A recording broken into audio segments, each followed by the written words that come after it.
দেখতে যতটা সুন্দর খেতেও তেমনটা অসাধারণ। আর রেসিপিটা এত ইজি, একবার বানালে শুধু বারবার বানাতে ইচ্ছে করবে। প্রথমে দিব 1 কাপ মিল্ক পাউডার, 1/3 কাপ ময়দা, 2 চা চামচ বেকিং পাউডার, 1 টেবিল চামচ ঘি দিয়ে মিক্স করে নিব। তারপর দুটো ডিম একসাথে না ঢেলে একটু একটু করে দিব আর মিক্স করে নিব।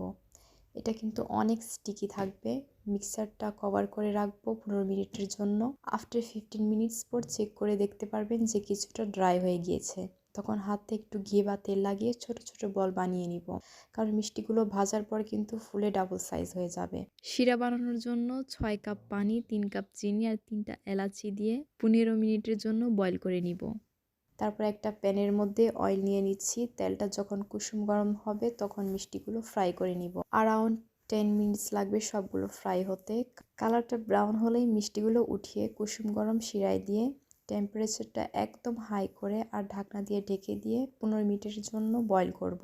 তারপর আপনারা ইচ্ছা করলে গরম মিষ্টি বা ঠান্ডা করে তারপর সার্ভ করতে পারেন। আমি ডেকোরেশনের জন্য বাদাম কুচি দিয়ে দিচ্ছি উপরে। আর এই তো আমার মিষ্টি রেডি হয়ে গিয়েছে। কেমন লাগছে আপনাদের? মিষ্টিটা অনেক সফট আর স্পঞ্জি হয়েছে। আলহামদুলিল্লাহ, আমার বাসার সবাই অনেক অনেক পছন্দ করেছে।